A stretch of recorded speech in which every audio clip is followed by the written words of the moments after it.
होता है एमआरआईज में 19 से 20 mm लिखते हैं हम स्पेस। अगर आपने एमआरआईज पढ़े होंगे तो 2 में तो 10-12 है, बाकी सब 19 है। सो लंबर का जो हमारे पास स्पेस है that is 19 mm। Moreover that most of these radiologist take, but हमें मिलता कितना है जब वो आता है? किसी का 8 है, किसी का 10 है, किसी का 12 है। हमने सिम्टोमेटिक रिलीफ तो कर दिया, जाते टाइम हमने दोबारा एमआरआई कराई?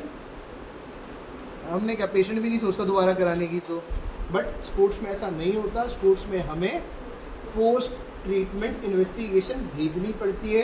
जब तक वो कंप्रेशन ख़त्म नहीं होता तब तक उसका ट्रीटमेंट भी ख़त्म नहीं होता। आपको उसके ग्रेड्स या फिर जो आपका बिल है वो आपको मिलता ही नहीं है। सो इसीलिए मैं थोड़ा सा प्रिसाइजली चलता हूँ किसी भी पैथोलॉजी में। मुझे वो पेशेंट तब ठीक कंसीडर करूँगा जब उसका स्पेस बढ़ जाएगा।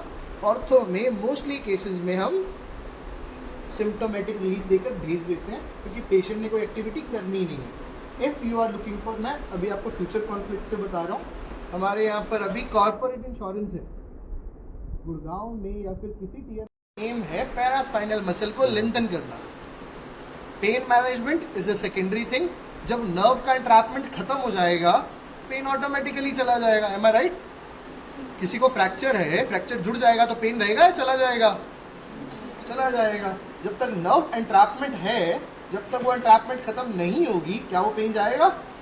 नहीं जाएगा। This is the one of a major thing of a physiotherapeutic treatment failure कि हमारे पेशेंट, कई पेशेंट्स रहते हैं, किसी का ठीक हुआ तो 2 साल तक ठीक रह गया, किसी का नहीं ठीक हुआ तो 3 महीने बाद वो दूसरे क्लिनिक पे, वो फिर क्लिनिक शफलिंग चलती रहती है। So if you want to be better with your treatment, go through the basic of your pathology.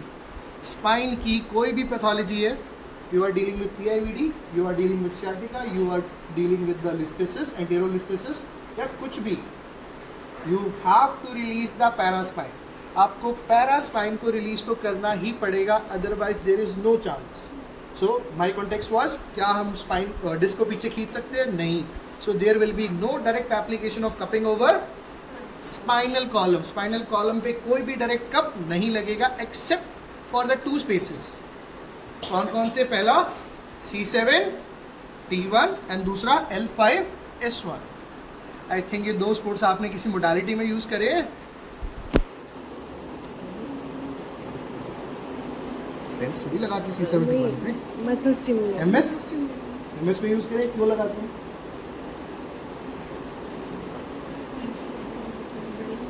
Motor point why we specifically, if we are treating a upper limb, why we are putting a black electrode particularly over? Red तो live wire हो गई, black आपकी neutral wire होगी। यहाँ पे मैं neutral wire क्यों लगा रहा हूँ? Body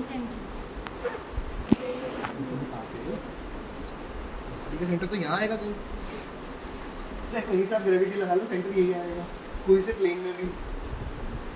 so from these 2 spaces आपकी सिंपैथेटिक और पैरासिम्पैथेटिक नर्व्स निकलती हैं। Your delta fibers, your mechanoreceptors, your proprioceptors, they are all the part of your sympathetic and parasympathetic nervous system। In 2 spaces को activate करना ज़रूरी है। According to the old cupping manuscripts also, ये 2 spaces पे cupping बताना prescribe किया गया है, but like they have their own reason। but ठीक है, हम यहाँ पे muscle blood supply की बात कर रहे हैं, we are not dealing with any proprioception over here। ठीक है, कप लगा सकते हैं, except कहीं हम लगा ही नहीं सकते। जाके स्पाइन का आप कैडेवर या फिर आप एनाटॉमिकल मॉडल देखो, ये 2 एरियाज आपको थोड़े फ्लैट मिलेंगे। The spinous process of C7 T1 and L5 S1 more over looking flat rather than other areas. तो इन 2 जगह पे ये भी रीज़न है कि आपकी जो कप है वो लग सकती है, except for the whole spine we can not apply. Hopefully clear हुआ PIVD?